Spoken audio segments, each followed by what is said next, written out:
मैं रामनिवास शाचार्य श्री कल्याण राजकीय कन्या महाविद्यालय सीकर। आज मैं आपको फिलिस्तीन का विभाजन एवं इजराइल का जन्म के बारे में बताऊंगा, चर्चा करूंगा। तो कृपया ध्यानपूर्वक सुनने और समझने का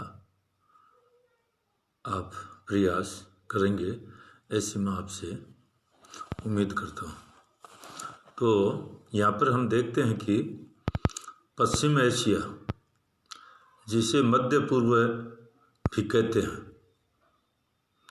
अंतरकलह का घर बना हुआ है। फिलिस्तीन समस्या और इजराइल का जन्म इस संघर्ष का मूल है। भूमध्य सागर के पूर्वी तट पर स्थित पश्चिमी एशिया का यह भूभाग लगभग 4000 वर्षों का इतिहास लिए हुए है, जो इजिल, हिब्रू, क्रूसेडर, मामलुक, तुर्क, अरबों व अंग्रेजों के अधीन रहकर 1948 में अरब व इजराइल राज्यों में विभक्त हो गया। फिलिस्तीन का हृदय स्थल यरूशलेम 2000 वर्षों से यहूदी, ईसाई व मुसलमानों का सबसे बड़ा धार्मिक केंद्र रहा है और इस महत्ता से तीनों धर्मों ने समय समय पर इस पर अधिकार करने के अथक प्रयत्न किए हैं। फिलिस्तीन प्रथम विश्व युद्ध तक तुर्क साम्राज्य के अधीन था। प्रथम विश्व युद्ध के बाद इसे राष्ट्र संघ के तत्वाधान में मैंडेट बना दिया गया। ब्रिटिश नियंत्रण के पश्चात इस क्षेत्र में यहूदी लोग अधिक संख्या में आकर बसने लगे तथा उनका अनुपात 1920 में 16% से 1947 में 24% हो गया। बाहर से आए हुए यहूदी स्थानीय अरब लोगों से अधिक शिक्षित, संपन्न एवं कर्मठ थे, अतः उन्होंने कृषि, उद्योग आदि में प्रगति की और समस्त व्यापारिक प्रतिष्ठानों को अपने नियंत्रण में कर लिया। फलस्वरूप अरब लोगों में प्रतिरोध की भावना जागृत हुई। उन्होंने 1939 में बाहर से आने वाले यहूदियों की संख्या प्रतिवर्ष 15,000 करने की मांग की, किंतु यूरोप के यहूदी फासिज्म और नाजिज्म के शिकार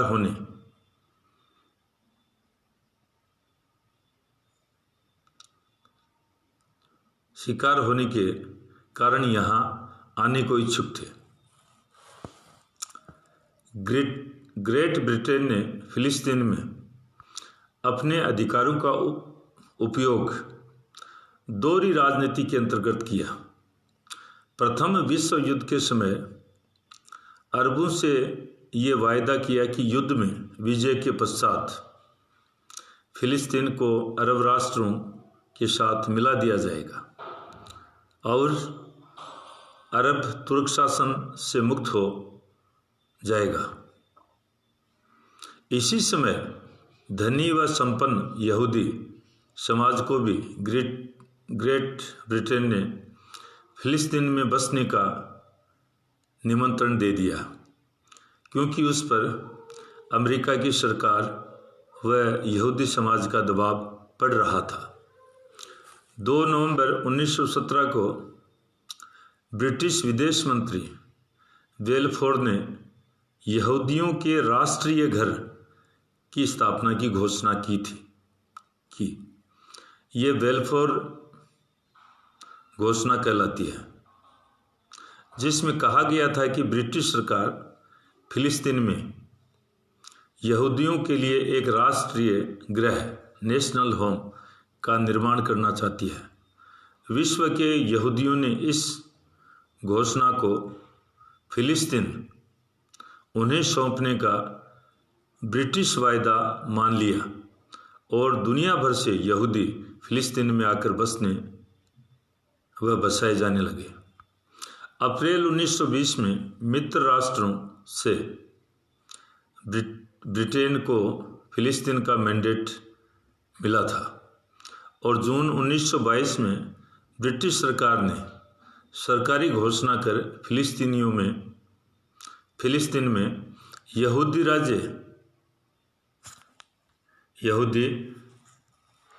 राष्ट्रीय घर स्थापित करने की पुष्टि कर दी 2 वर्ष के अंतराल में। जून 1922 में अमेरिका ने भी इसकी पुष्टि कर अपने राज्य के यहूदी समाज का विश्वास जीत लिया। ग्रेट ब्रिटेन ने घोषणा के बाद विश्व के सभी भागों से और मुख्यतः यूरोपीय राज्यों से यहूदियों को यहाँ तेजी से बसाया और अरबों की भूमि उन्हें हस्तांतरित कर दी। इससे धार्मिक द्वंद्व ने राजनीतिक संघर्ष का रूप ग्रहण कर लिया और अरबों तथा यहूदियों में मारकाट बढ़ गई। संघर्ष दिन प्रतिदिन नियोजित रूप से बढ़ता गया और 1937 तक स्थिति इतनी खराब हो गई कि ब्रिटिश सरकार इसे अपने अधिकार के अंतर्गत अनुशासित रखने में असमर्थ हो गई।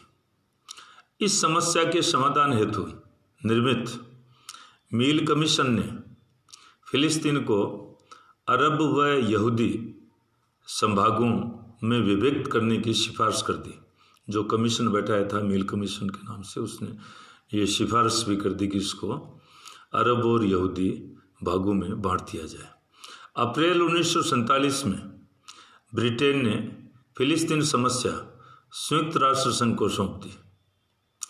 यूएनओ ने इस समस्या के समाधान हेतु मई 1947 में 11 राज्यों, कहना चाहिए देशों की एक समिति गठित की, जिसमें भारत भी एक सदस्य था। इस समिति ने मील कमीशन के निर्णयों की पुष्टि करते हुए फिलिस्तीन को 3 भागों में बांटने की सिफारिश की। उसका एक भाग यहूदी राज्य के रूप में, दूसरा अरब राज्य के रूप में और तीसरा यरूशलेम, जिसे अंतर्राष्ट्रीय न्याय परिषद के अधीन रखना था। 29 नवंबर 1947 को इसे महासभा ने 2/3 बहुमत से स्वीकार कर लिया और 1 अगस्त 1948 से पूर्व ब्रिटिश शासन समाप्त करने का निर्णय दिया। यहूदियों ने इस निर्णय को स्वीकृति प्रदान कर दी, परंतु अरबों ने इसे ठुकरा दिया। अरब इस बात पर तुले हुए थे कि उनकी मातृभूमि में कोई विदेशी राज्य स्थापित न हो। दूसरी ओर यहूदी लोग अपना राज्य कायम करने के लिए दृढ़ निश्चयी थे। फलतः दोनों ही पक्षों ने अपनी इच्छा की पूर्ति के लिए संघर्ष का सहारा लिया और फिलिस्तीन गृह युद्ध का अखाड़ा बन गया। 14 मई 1948 को ब्रिटेन ने फिलिस्तीन में मैंडेट समाप्ति की घोषणा कर दी। ठीक उसी समय यहूदी राज्य इजराइल के निर्माण की घोषणा भी कर दी गई।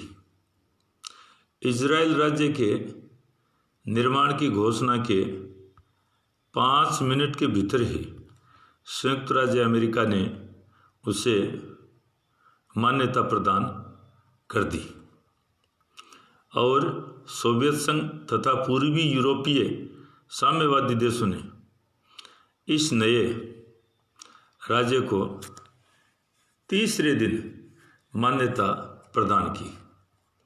तो ये इस प्रकार से कहना चाहिए फिलिस्तीन का विभाजन और उसके साथ ही इजराइल का जन्म और ये मध्य एशिया की कह दो पश्चिमी एशिया की समस्या एक बहुत बड़ी विश्व समस्या के रूप में भी दर्ज की गई है और इस क्षेत्र को बड़ा कठिन दौर से गुजरना पड़ा। पर यहाँ पर मैं थोड़ा सा आपको मूल्यांकन के रूप में ये भी बता दूं कि यहूदियों के साथ भी बड़ा अत्याचार हुआ था जर्मनी में हिटलर आदि ने कि कोई हिटलर में यहूदी नहीं रहना चाहिए और बिल्कुल कोई भी नहीं रहना चाहिए और यदि उसको कोई शरण देते हुए मिल गया तो उसका भी समूल नाश कर दिया जाएगा।